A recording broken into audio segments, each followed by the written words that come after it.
Hello and welcome to the event tonight. We're discussing the farm supervision regulations, and it's a debate that's been ongoing for well over a decade now. In recent times, the pandemic being in full swing, it has resurfaced. The Association of Independent Multiple Pharmacies, the Company Chemist Association, the NPA, and the CCA, they said they want greater pharmacist presence, but they also set up a steering group to restart the discussions around supervision. To me, that sounds like an oxymoron. If you want more pharmacist presence, do you really need to review the supervision regulations? What is it about the current regulations that stops you having more pharmacists? You could have a pharmacist per round. The regulations will stop you from having that. So tonight, we want to really ask and start the debate around supervision regulations and why it needs to be reviewed, whether it's the regulations themselves or the NHS contract that stops us having more pharmacist presence or less pharmacist presence. Just to review some quotes, a joint statement from the Association of Independent Multiple Pharmacies and Company Chemist Association, NPA, said there is a broad consensus that some elements of supervision may need refreshing to take account of current and emerging pharmacy practice when considering remote supervision. Mark Codiel of the Pharmacy Defense Association said COVID-19 pandemic has produced a once-in-a-generation opportunity for greater recognition of community pharmacy. But that this surely must be based upon greater availability of pharmacists.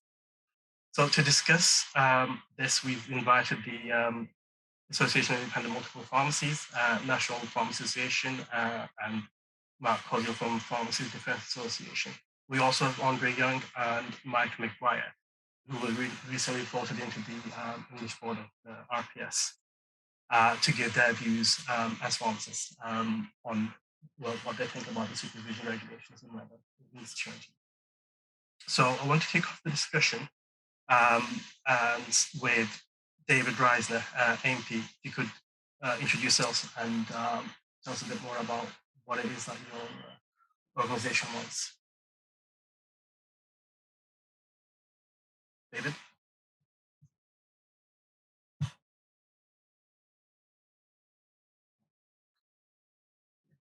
David, can you hear us? David, you're just on mute at the moment.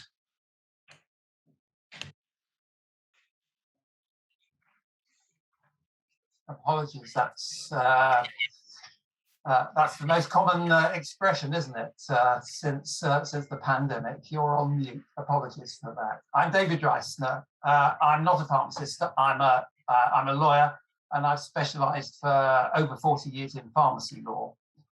And since retiring from private practice, I've been co-editor of Dale and Appleby's Pharmacy and Medicines Law, new edition just out, and I joined AIM as a director. AIM represents the owners of small to medium-sized pharmacy multiples.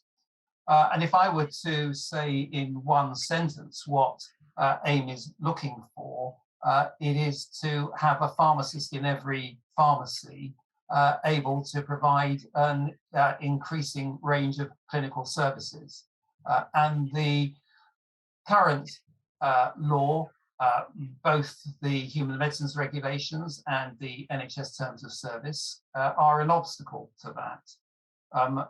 We know that there are many challenges facing pharmacy contractors and pharmacists these days. There are huge demands on time, great pressures, and we want to support pharmacists and through a change to the law, give them the opportunity to make best use of their clinical skills. Perhaps if I just take, I think I've probably got about 60 seconds left of my 5 minutes, just outline that what the human medicines regulations say is that if a pharmacy medicine or a prescription only medicine is not supplied by a pharmacist in person, then the pharmacist must supervise the supply. And the way that that has been interpreted is to mean that the pharmacist has to be pretty much standing over and watching the person who makes the supply. And that's a big obstacle if you want the pharmacist instead to be doing other things, whether it's counselling patients elsewhere or being in a consulting room or doing a wide range of other clinical services. Have I got any more time? You've got 1 more minute. All right. Okay. I mentioned the NHS terms of service. What the NHS terms of service do is to say that supplies of prescription medicines must be made under the direct supervision of a pharmacist.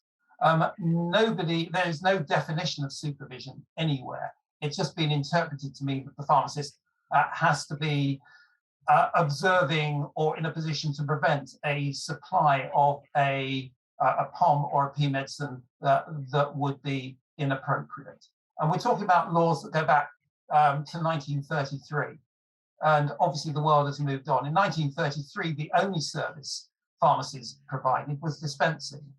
There were no pharmacy technicians, there was no internet, there were no home deliveries, there was no automation, no robotics. So the world is very different now to when the current laws were introduced. I'll stop there. Thank you.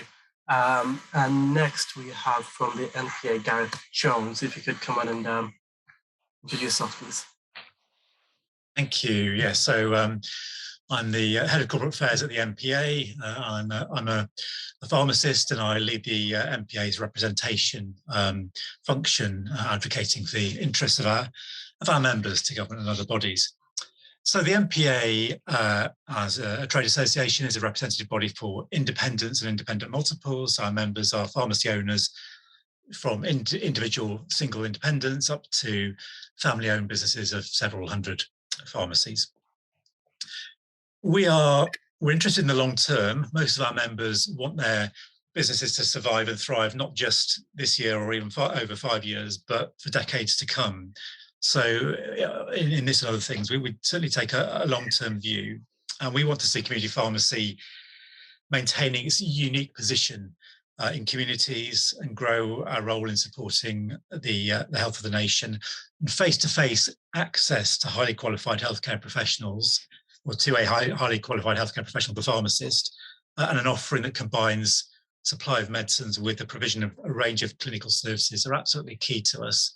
And our views on supervision are entirely then in line with that overall view of the world. So I'll take you through our overall position on supervision. So we feel patient safety, public confidence, and ready access to a pharmacist we regard as being of the utmost priority. We support the further development of the skills and the role of the whole pharmacy team. And at the same time, the accessibility of the pharmacist must be maintained and indeed enhanced.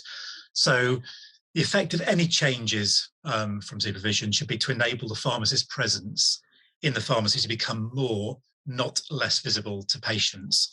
We think that SOPs and systems only go so far. In most situations, there is no substitute for the professional judgment of the pharmacist. And therefore, we believe a pharmacist should be present in a pharmacy throughout the opening hours. And we are against the practice of remote supervision in almost any conceivable circumstance.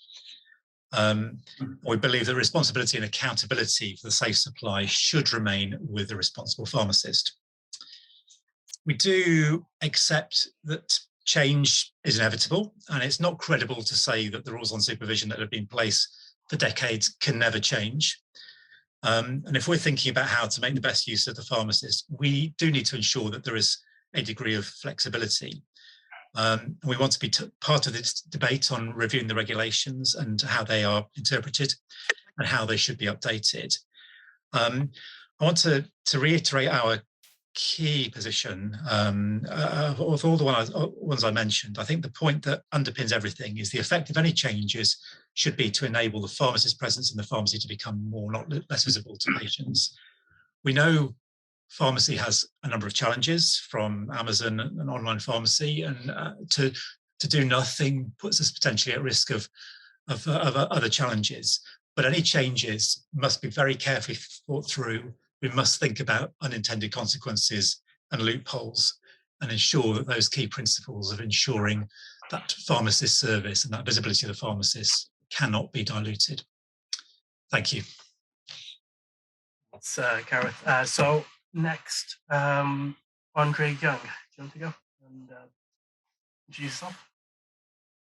Thanks, Total. Yeah, my name's Andre Young. I'm a pharmacist, a community pharmacist by background. I work at NHS England Improvement as a local professional network chair for pharmacy in the northeast of the country. I also work at a local authority giving public health advice, and I have a board position and assembly position at the Royal Pharmaceutical Society. But I just want to make clear before I say anything about remote supervision or supervision, and that is that I'm expressing my own views here tonight, which is, it's really great to be invited, and I'm really keen to sort of get into a debate. So we've heard from you, Todil, first, and you talked, you gave a quote, I think, from some bit of research or bit of engagement that had happened, and you talked about the need, or at least you report that it was the data suggested that there was a need to reflect the evolving pharmacy practice. David talked about the need to change the regs to make the best use of the clinical skills of pharmacists. And Gareth talked about quite a lot of things. And to be honest, I found myself nodding my head as Gareth was talking about improving access for the public to pharmacists, taking a long-term view and avoiding unintended consequences.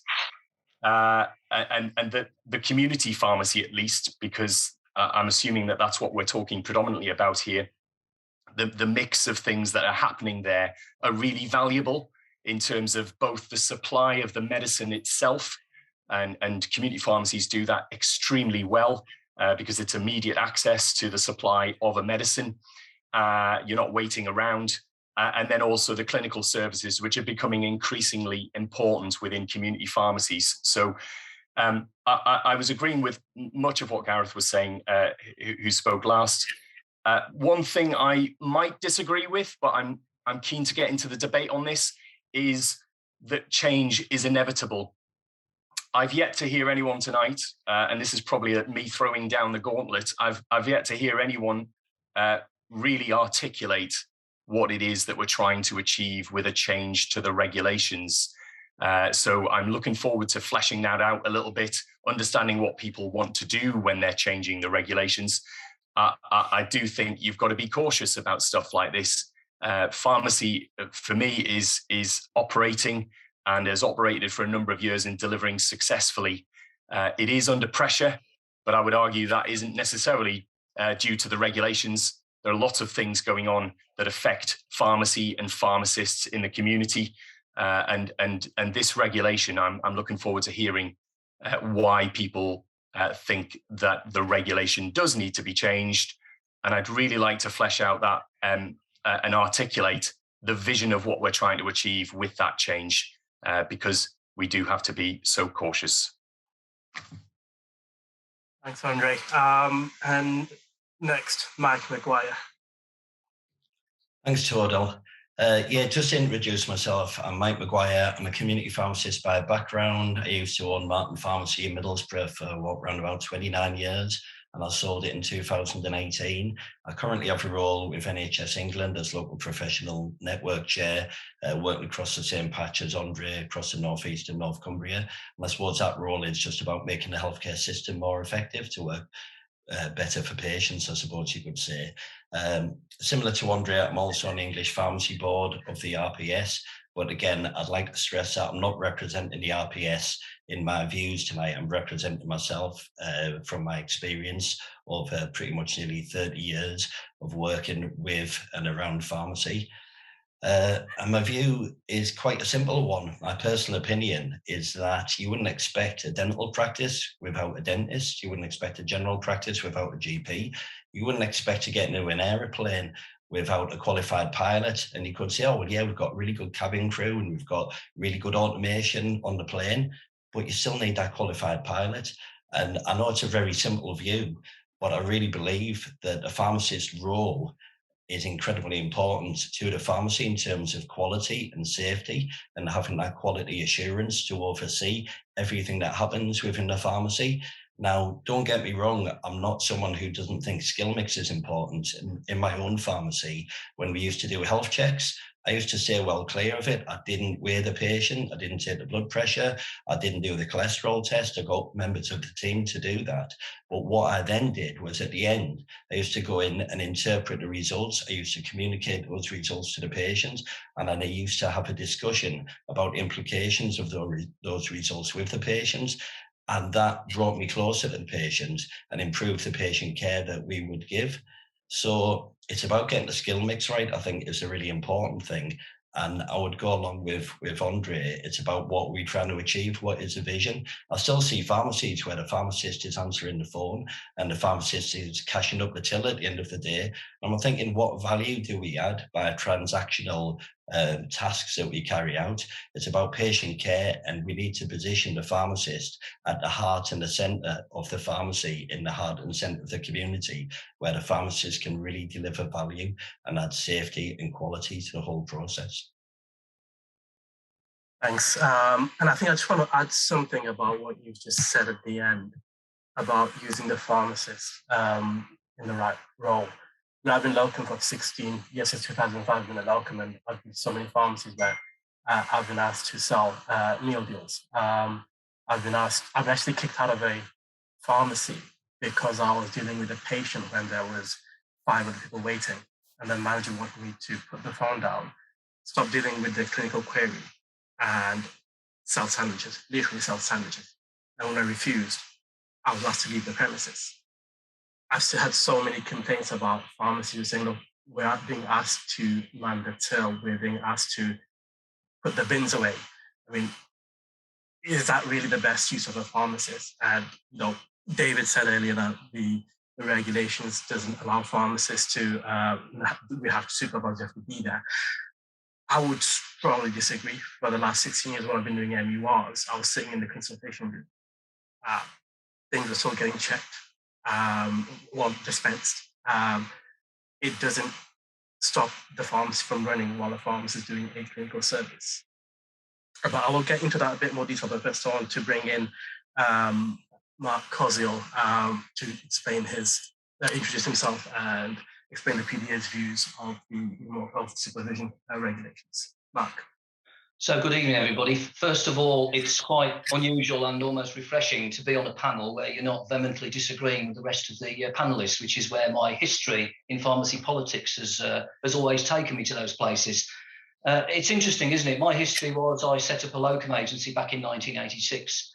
And in my dealings with the pharmacy employers, and particularly increasingly the large multiples, I watched slowly but surely, as a pharmacist myself, how the relationship through the business models that were being operated was moving from a healthcare professional, and we were all healthcare professionals as pharmacists and patients, was slowly but surely being moved to that of a consumer-supplier relationship. The employers wanted to get the patients seen quicker, prescriptions dispensed quicker, fewer staff being employed, more work being done, longer hours.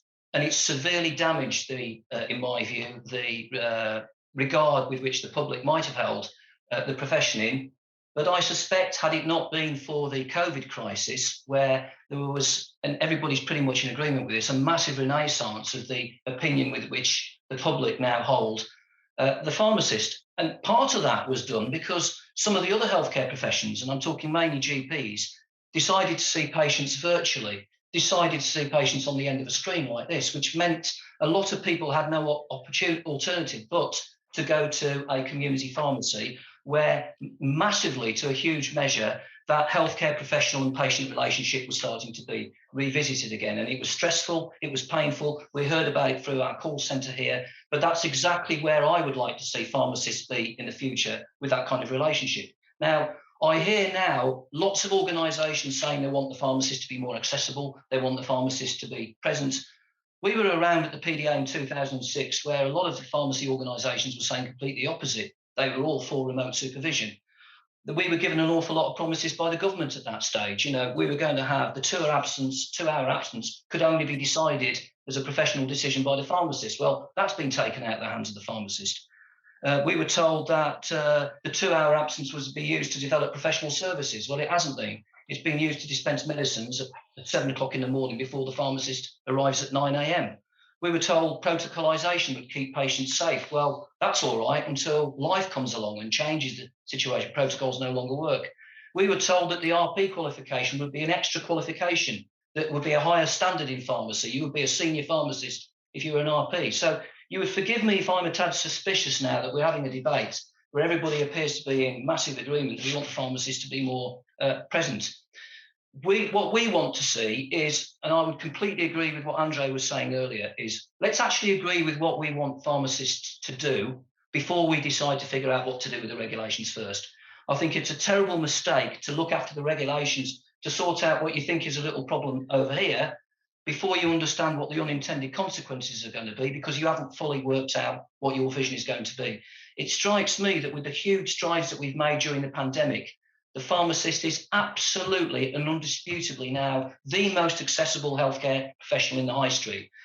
Even though the pandemic is now allegedly over because we're releasing and people are coming out, etc., there's still a very, very large proportion of GPs seeing patients like this on the screen. Now, to me, that suggests a massive opportunity to actually do something about pharmacy, truly becoming that first port of call, and everybody coming to the pharmacy first before they are then referred out to somewhere else. That's got to be a role for a pharmacist. So changing the rules on supervision to move them out of the dispensary, to stick them into a consultation room for 12 hours a day, ain't my view of where supervision should be taking us. Clearly, there is a role for a pharmacist in the consultation room, but I do not believe that any changes to supervision enabling the pharmacist to move from the confines of a dispensary to the confines of a locked-up consultation room are an advance or a step in the right direction. Our definition of supervision is very, very simple. Supervision can only occur when a pharmacist is in a position to intervene both proactively and reactively in patient-facing situations with regards to medicines, related needs, and pharmaceutical care. So that's quite a simple vision. It doesn't mean that the pharmacist is just in the pharmacy. It means that the pharmacist is genuinely available, not to those patients who say, I want to speak to the pharmacist, but to the old lady who comes in to buy some tunes, but she's got blue lips and she's wheezing. She's clearly in need of medical attention. Those are the kind of interventions that we have to be able to make proactively as pharmacists if we're really going to achieve the vision going forward. So bring on that debate. I say let's bring on the debate about the vision first, and then let's sort out the regulations later. And everything else, we've said so many things about this over the years. I could be here for 4 hours explaining all of that, but I'll spare you. We've only got about a minute left. Okay, that's fine. Thank you, Mark. And thank you everyone else for coming today. I think we kind of have a pretty clear idea of what each organization wants, apart from the RPS who didn't want to, and the CCA. But I just want to get back to David. Question one would be, if you had a magic wand, you could make any change to the legislation, what would it look like for you and your organization? Fortunately, I don't have a magic wand, which I think is going to help me duck that question just a little. Let's say you did. We'll just say you've got a magic wand. What would you like it to do? What would you want your organization? What do they want the legislation to actually look like? I think the legislation will need to provide flexibility, as I think somebody else mentioned, and for example, Gareth was talking about changes for the long term. Pharmacy often suffers by being the poor relation when it comes to many things in the eyes of government, and it's one of the reasons why we are straitjacketed in many ways by legislation that pretty much goes back to 1933. What does the flexibility look like to you? What does the flexibility look like? Flexibility means that as the world changes, that practice can change with it. Maintaining those principles that I think there's a large measure of agreement on the making sure that patients are always protected, that services are always safe and effective, and that as the world changes, we are able to change practice with it without the fear that somebody will say the law doesn't allow you to do that.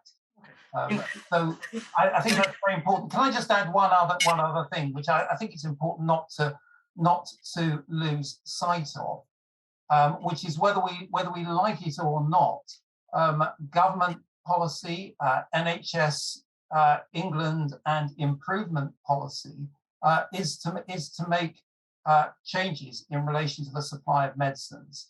And you only need to look at yesterday's announcement on community pharmacy funding to see that, because the letter that was sent out in the names of the PSNC and DHSC and NHS England and Improvement talk about making changes in the law.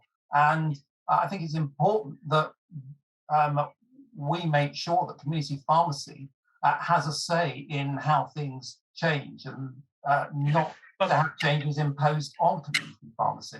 This pandemic has been a once-in-a-lifetime event. We've seen massive changes, yet pharmacists were able to get to every single pharmacy. That hasn't changed. If you're talking about extreme circumstances, extreme environments, we lived through it for the past year and a half, 2 years. Yet pharmacists were able to get to every single pharmacy whenever there was a shift. And you're shaking your head, but yeah, well, you only have to. There hasn't been a pharmacy where they couldn't get to. The only problems we've seen, and we've seen the email trails for a lot of these, is where they couldn't agree on a rate. Now that's a different debate. But in terms of access to a pharmacist, when we did some surveys, and at the peak of the pandemic, the average pharmacists were sitting at home for 50 days when they couldn't get work, even though they were available to work in a pharmacy. So when it comes to change, the law already provides flexibility for pharmacists to do clinical services, to be as present as possible. Like I said, nothing in the law stops us having more pharmacists in one place to do more clinical services, to increase the revenue further. So what is it that you think needs to be changed to make pharmacists more visible? Well, the Department of Health view is that pharmacists, I appreciate you say it's not what's happening if you're carrying out an MUR, but the DHSC view is that if pharmacists are not personally in a position to prevent a pharmacy medicine being sold, if a pharmacist would think it's inappropriate, or if the pharmacist is not watching as a dispensed medicine is being handed out, that's against the law. That's the DHSC view. May not be yours, but that's the DHSC view. And there are cases, they're very old cases, decided by the courts that the Department of Health considers support that view. I could argue that they're out of date, but it would be a waste of my time trying to argue that, because the Department of Health has that view and I'm not going to shift it. I'm just going to bring Mark into this. Mark, obviously, as the part of the PDA, you're closely involved with a lot of the claims that are made against pharmacists. Have you ever had any claims where a pharmacist was sued for not being present during a sale or weren't accessible? So, before I answer that question, quite honestly, the idea that a bunch of large employers would get together to be concerned that the pharmacist might possibly be prosecuted is just a little bit unusual to me.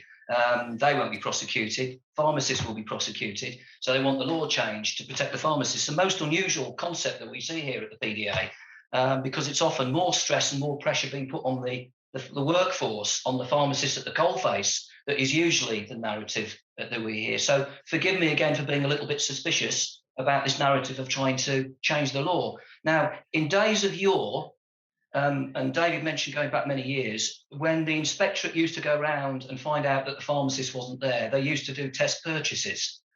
And they used to seek to prosecute pharmacists who hadn't supervised the sale and supply of medicines. Now, that's largely changed. We haven't been involved in a lot of activity in that area for years and years and years. David might have some specific experience of that, but we haven't. What we see a lot more of is what you described, Tawhidul, where increasingly pharmacies around the whole of the UK are either operating without a pharmacist or are closing early because they claim the COVID pandemic has caused there to be a shortage and they can't get a pharmacist. And yet the background work that we subsequently do is that that's just not the case. We are even dealing with several cases where pharmacists are sitting outside the front door on their mobile phones to us saying, I've just got off the phone to the area manager, I'm available to the pharmacy that I'm looking through my window, it's got no pharmacist, doesn't want to book me. So we've got to be very, very careful and understand fully about the wider motivations and intentions for some of these changes that we haven't even yet seen. So it is a minefield, and I think you're right in your assertion there. And everybody, I think, has said the same thing. Let's work out what it is that we're trying to achieve first, because we might make changes that will bring about unintended consequences. I want to bring Gareth in. I think he wants to say something. Gareth? Yeah, thank you. I'm trying to pick up a few of the comments that have been made. First of all, the point, I suppose, about why we're having this debate now, and I do agree with some of the comments that David made. Actually, the NHS is committed to having this debate now as part of the pharmacy contract. You know, we can't avoid that fact, and many of the people actually I can see on this call significantly challenged the rebalancing board, which was operating over the last decade and trying to sort out supervision, with many of the key people involved completely excluded from the debate. Now, I think this debate is happening, and it's far better it happens with the profession taking part in it and leading it, because the rebalancing board failed, first of all, to do anything, but also its way of working excluded, as I say, so many people. So I think we can't avoid a debate on supervision at the moment. So I think we should participate in it because it's happening anyway. In terms of what needs to change, you know, there are discussions about whether it's actually even regulations that need to change.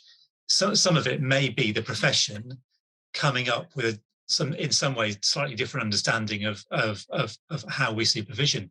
But I think it's key, certainly key to us, that anything that happens has to be based on a consensus across the profession. We all need to be comfortable with the way that we move forward. So it has to be a profession-wide debate that reaches a reasonable consensus on where we are. I agree, by the way, that the comment Mark made, ideally we'd be having a debate about the vision for community pharmacy and setting that out in advance. But I just think we can't avoid this debate at the moment. It is happening. And if we don't take part in it, I think, you know, we might end up back in the situation with the rebalancing board pushing us into something that we're not comfortable with.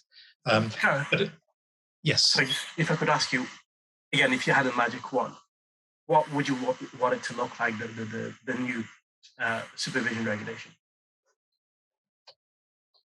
Well, we're simply looking to ensure that our principles are upheld, and the way we will do that is, whatever proposals are put forward, we want to look at numerous case studies to look at these unintended consequences. And I think only when we're comfortable that we've worked through all different scenarios and we absolutely understand what the implications of any change are, and I suppose that we can see it would be helpful overall, would we support it?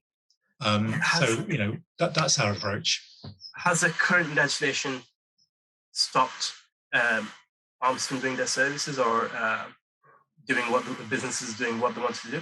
I think there are some criticisms of it from the outside about you know, not being able to collect dispense medicine when the pharmacist is off-site, things like that. You know, there are a number of scenarios that people pick up and say, well, look, this legislation is dated. But we've only got collection points for that. Like we did an interview a few weeks ago with about the tech and the latest innovations. And there's a collection point now where patients can check the applicable medication after the pharmacy is closed.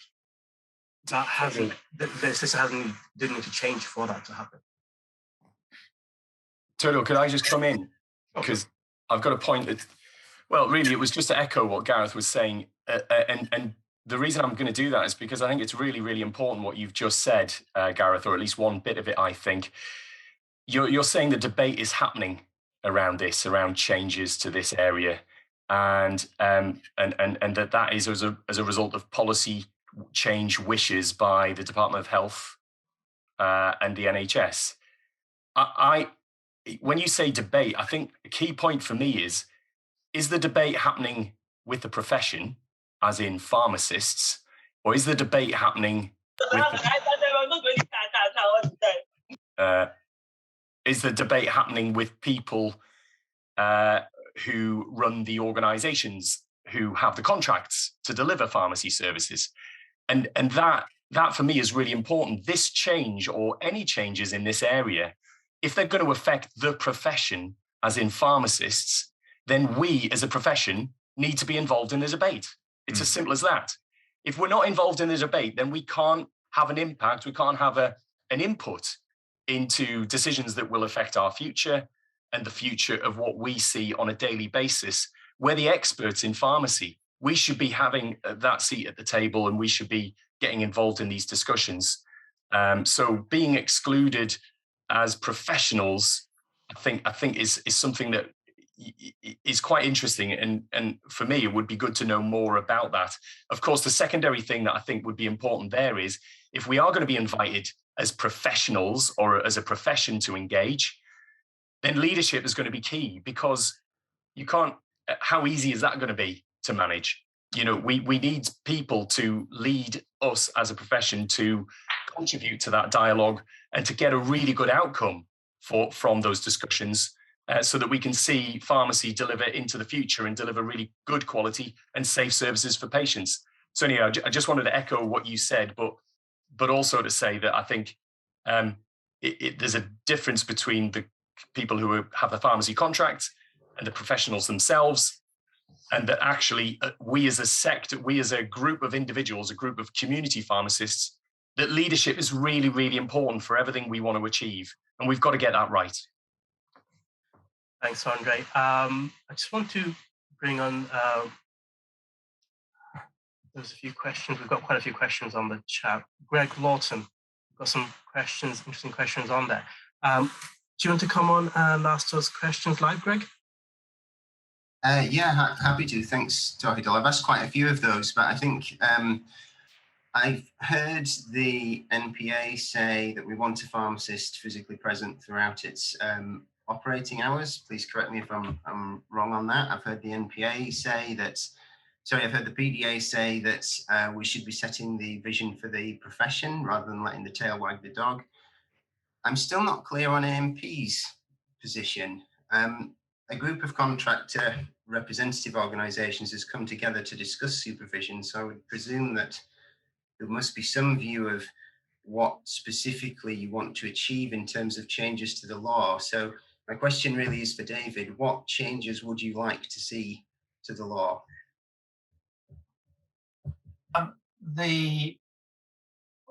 That's similar to the question that Todal asked me earlier. And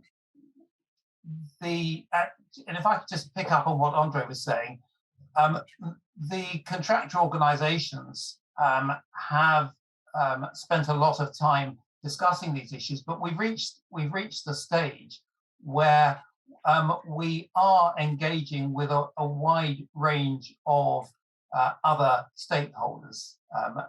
They include the RPS, they include the PDA, they include APTUC. We have made contact with the GPHC, so that there is a wide range of involvement here, and there will be now a lot of discussions by all of those stakeholders representing both contractors and pharmacists and technicians. Are those meetings open, David? Are they? Can we hear about what's being discussed? Can we view the minutes of those meetings? At this stage, that is not the plan, and to be able to work on this, and the next stage of those meetings hasn't yet begun. So I dare say your question is something I can't speak for the group that's taking this forward because it hasn't met. So I dare say that's a question that can be considered, but there isn't. I'm not sure myself that that's a good way forward, because people need to be able to have discussions amongst themselves and find a way forward. But the objective is to find a way forward by agreement. The answer to the question that I was asked as to what a change in the law would look like, I think will really very much depend on the outcome of those discussions. And it's not for me at this point to say what changes in the law should look like, except, as I said earlier, that what I would be in favour of is something that is sufficiently flexible so that it adapts as practice changes, whilst maintaining the same principles of safe and effective services to patients. Sorry, David, that wasn't quite my question. I do appreciate that there will be a discussion among the various groups. My question was more about what AMP's policy objective would be in entering those discussions. So what would AMP like to achieve? And I understand you said flexibility, but I'm still not clear quite what that looks like. Well, I mean, it could look like a number of different things, but I'm afraid as to what exactly it will look like, I wouldn't be prepared to commit to this evening ahead of discussions that we're going to have. Okay, so I think my issue here is with the previous regulation, when the supervision regs came in, or when the RP regs came in, we were told that 2-hour time would be used for benefiting patients to do clinical service. We could go off site, we could do all sorts of wonderful stuff for our patients. That never happened. And instead, what we had was companies that were asking us to sign up for 2 hours early or 2 hours out. I was personally asked by one company to sign up 2 hours late, and apparently happens all the time. And that's to let the staff do their work.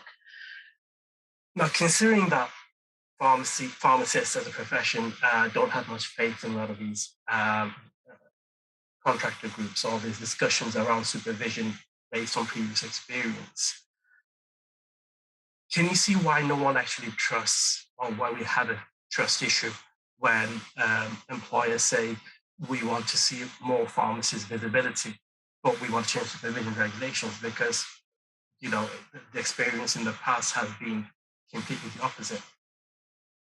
Well, if you're asking me, I don't think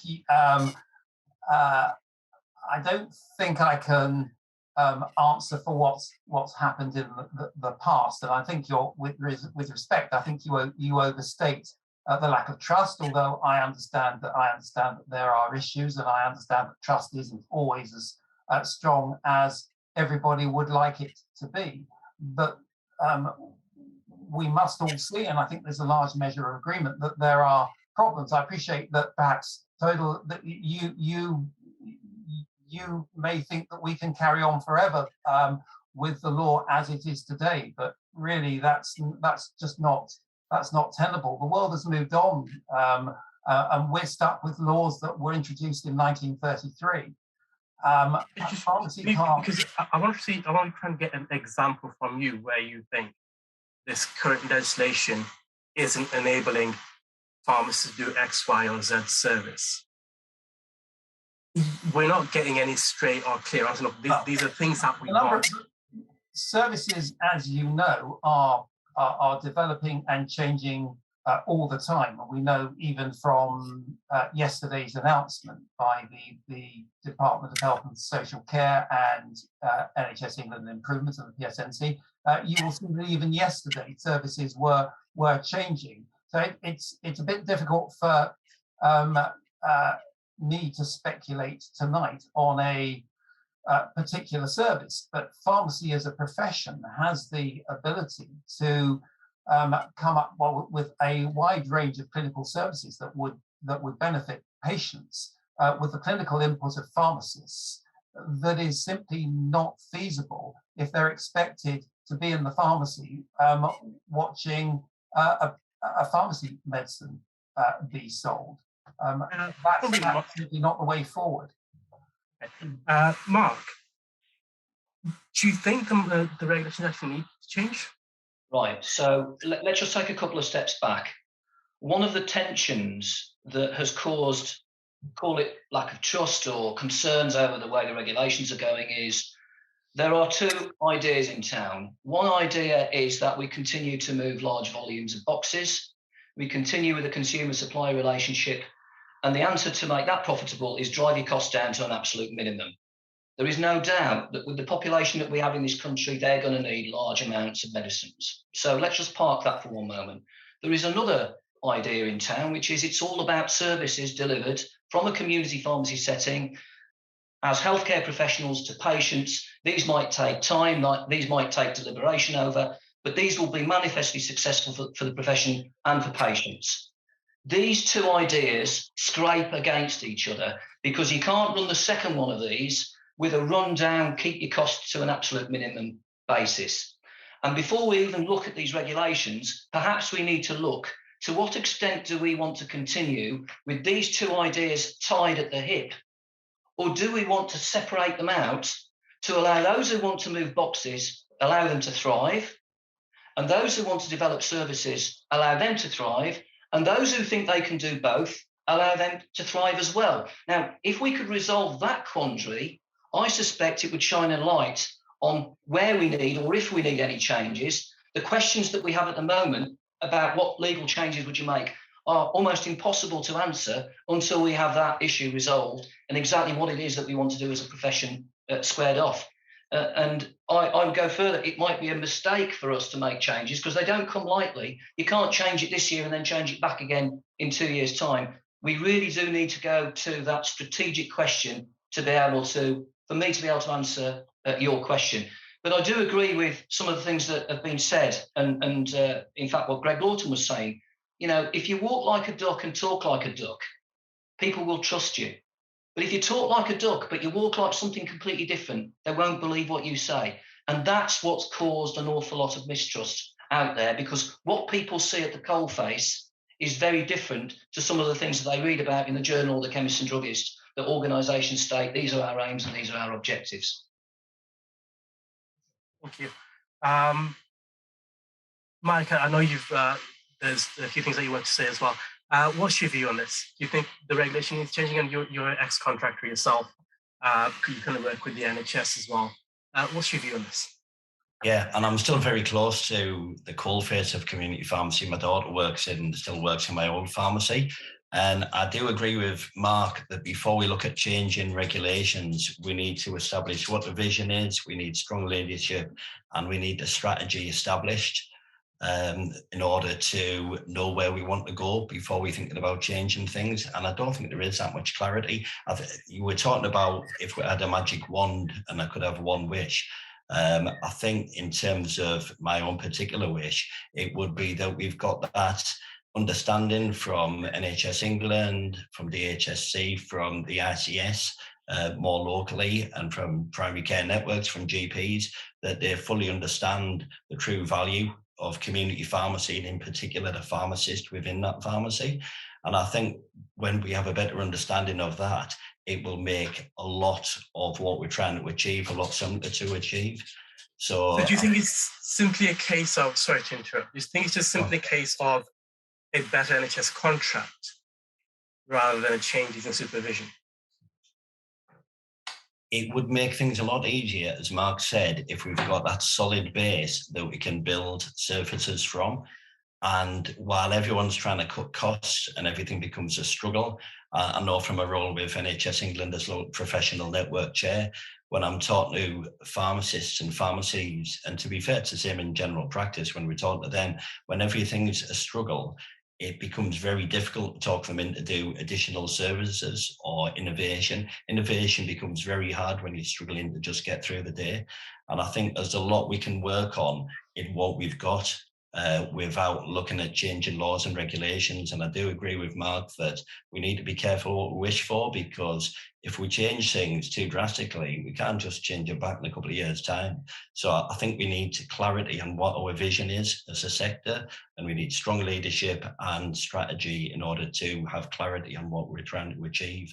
And then we can maybe look if regulations need to achieve to fit with that. But as things stand, I think there's an awful lot we can do before we even go anywhere near changing the law. I'm trying to go back to our audience, and then Martin Asprey is here, and he's made quite a few comments on that. Martin, what's your view on the this new discussion? You were part of the previous conversations about supervision regulations.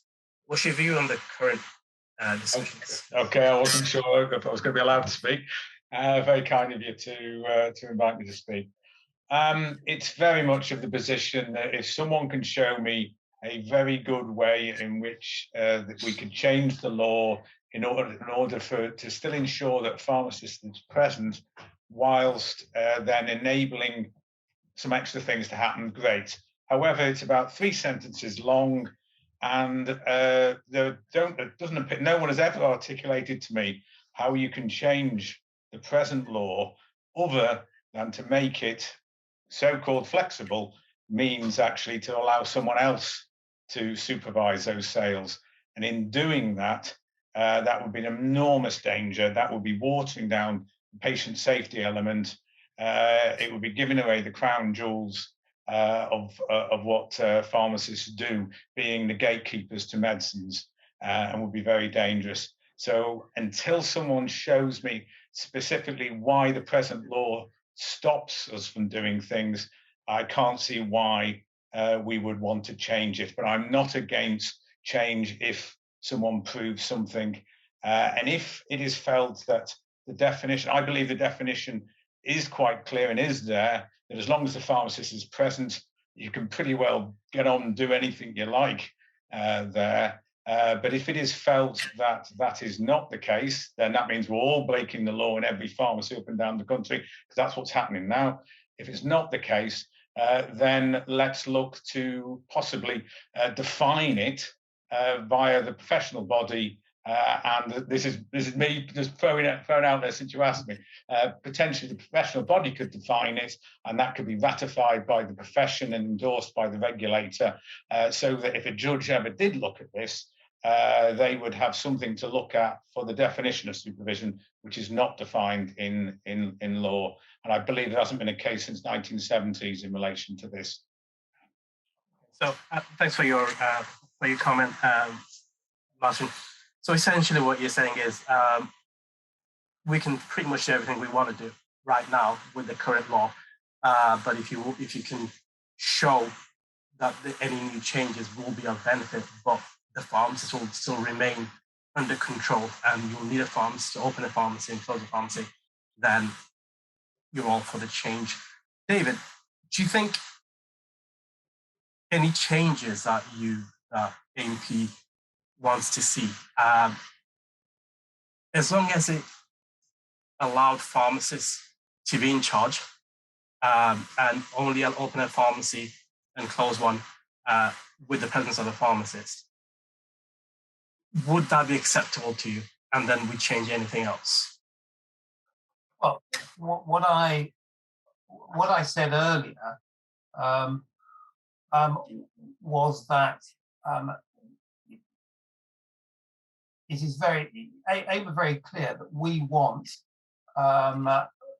any change to ensure that there is a pharmacist at every pharmacy.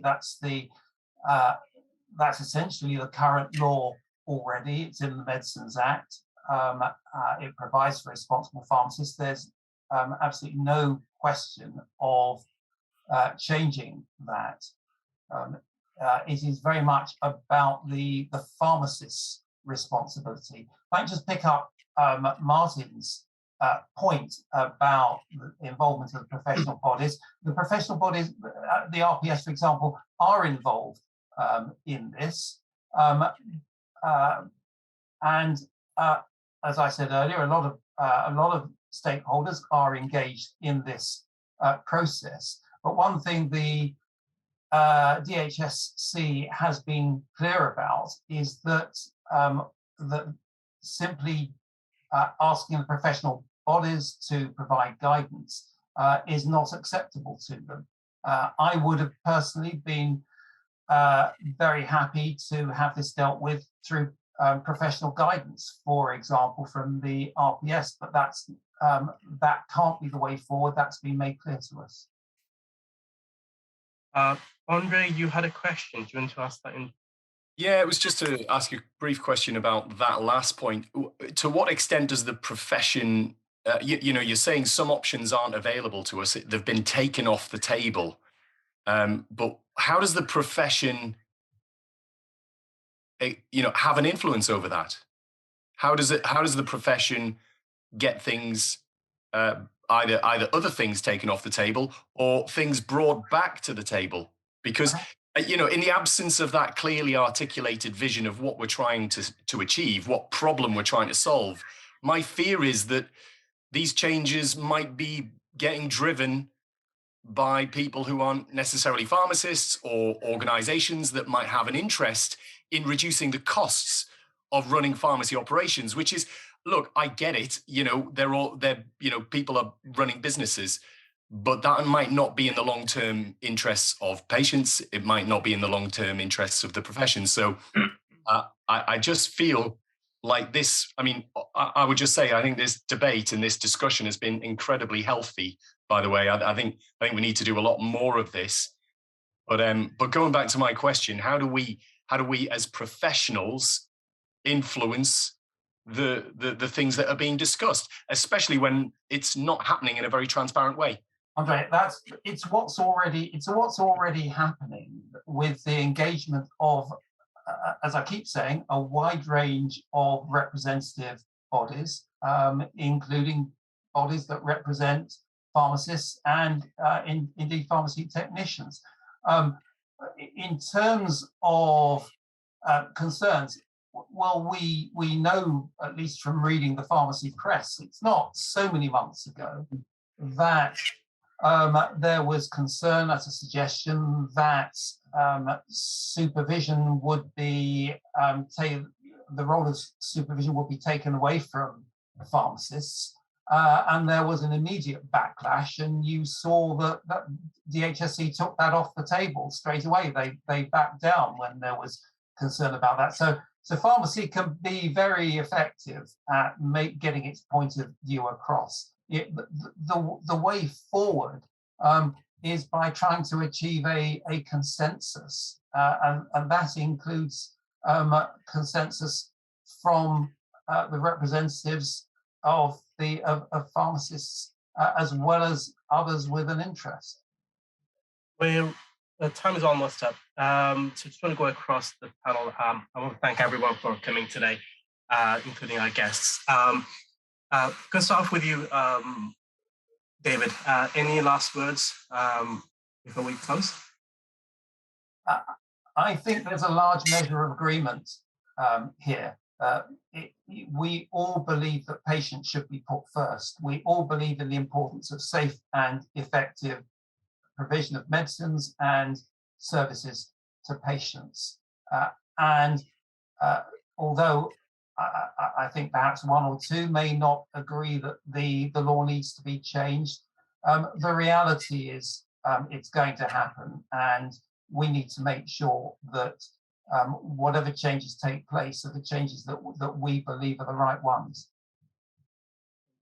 And Gareth, your thoughts for tonight's event?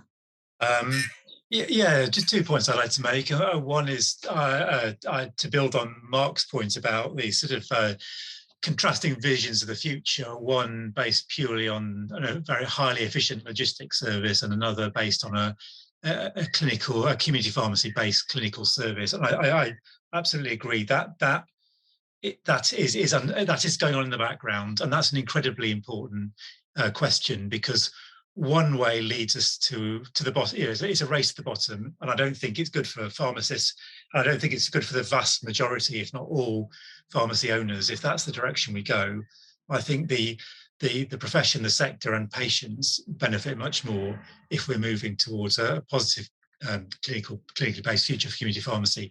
And I think you can't ignore that when we're talking about supervision. But secondly, specifically on supervision, I think I just want to reiterate this point. The department has committed to making this debate happen because of pharmacy contract negotiations. So I just think we can't avoid that.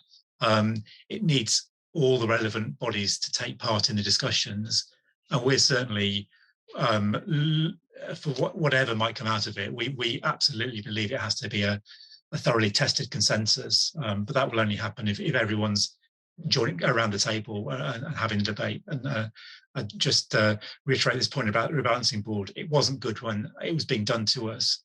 So I think it's far better we as a group try to lead this. Thank you, Gareth. Andre, any last words? Yeah, just to thank my colleagues and everyone who's attended tonight. I think it's been a really good debate on a really important issue. I welcome the discussion. I would really welcome people discussing it more broadly than this. I think awareness in every pharmacy, every pharmacist getting to understand what the implications of these things could be would be a good thing to deliver over the coming weeks and months. So getting the word out there, I'm sure there's going to be articles and people in the press who are going to be informing pharmacists across the board about what discussions are happening, what the implications of these discussions could be. And I think that would be incredibly healthy for us as a profession. So yeah, thank you to everyone. I've really enjoyed it.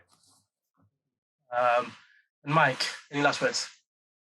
Yeah, just very briefly, a great conversation tonight, and it's really important that, bearing in mind everyone pretty much around this virtual table are pharmacists, and I'm mindful of what Gareth said about having stuff done to us. I think it's really important that we sort of expand on what we've talked about tonight, clarify what we'd like to happen as pharmacists, but then reach out outside of pharmacy and make sure that decisions, whether it's the ICS or national decisions, are made with us round the table, and we have our voice heard, so that people who don't quite understand the role of the pharmacist and the value of the pharmacist get to hear what our future vision is. But of course, we need to decide ourselves what our future vision is before we can share it with other people outside of pharmacy. So it's a two-way thing, though. I'd like to get other people outside of pharmacy involved in this conversation as well. Thanks, Mike. And last but not least, Mark. Yeah, thanks, Toadal. I'd like to say a couple of things. First of all, just to reinforce what Gareth was saying earlier, there'll be those in the UK pharmacy operators who may well have a desire to do the high volume box shifting exercise. If they want to take on Amazon, then good luck to them. But don't cause the whole of community pharmacy in the UK to take on Amazon, because we will fail and it will damage irreparably the community pharmacy network. It's got to be about services. The reassurance that I'd like to give to everybody is that there's an awful lot of communication that we certainly are doing with our members, and the organisations that are sitting representing the voices of pharmacists at these meetings need to make sure that they engage with their members. So most of our members will know the last survey that we sent out to this, and it was probably about the 150th one that we've done on supervision, was all about what they thought the makeup of this group that David had described should be. We are absolutely determined to communicate the issues with our members. We promise we will not do secret squirrels. We absolutely rely on pharmacists indicating to us what they're prepared to do and what they're not prepared to do. So that will for sure continue. We are watching your back. And in addition to that, we're holding focus groups. And I'm not sure how many of the participants in this evening's group have been to one of them, but we've held them in England, Scotland, Wales and Northern Ireland, specifically around these issues, around supervision, changes to the law, technicians, all of those subjects, and we will continue to do the same. So we are watching everybody's back on this. We've been on this since 2006, and I just hope that eventually we can get to a place where there is agreement because, oh God, could we just afford to move on from this supervision debate? It seems like a cloud that's been hanging over the profession for 15 years now. It's time we got it resolved and we moved on for everybody's benefit. Thanks, Mark. I just want to thank everyone for coming today, including our panel. It's been a really interesting discussion. And I think it's what we really need in this debate is transparency, honesty, and just, we need to move forward. We can't have secret meetings. We can't say one thing and do something else. It breeds mistrust and it makes it difficult for everyone to move forward and work as a profession. Ultimately, our main focus is our patient and how do we improve their health and how do we make their lives better. You don't go into study pharmacy for 5 years, 6 years, just so you can sit back and just watch the money coming in. It's not about just the money. I'm sure investors, when they make those investments, they want to see a return on that. But ultimately, we're in the healthcare profession and it's in the name, it's healthcare. We need to focus on that. And how do we ensure the pharmacists, the people who are experts, the people who allow you to open your pharmacy, how do they do their job best? And I think that's what we need to talk about. And so far, I've not seen a convincing argument for change. If there isn't convincing argument, if there is something specific that you can show me change my mind, I'll happily change my mind. And I think most pharmacists would. But until then, we'll need to carry on debating this issue. So leave a feedback, leave a message, get in touch with us on Twitter, Facebook, Telegram, wherever you are. And let's keep this discussion going.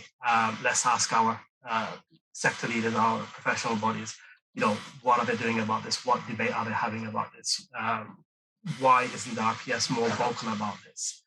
We need our professional body to be vocal as possible and lead this discussion, not stand in the back and hope others will take charge and deal with it. This discussion should have been led by the RPS, if I'm being frank. But I think that's something we need to ask as members and as pharmacists to our professional body. So again, thank you. And let's keep in touch. Good night.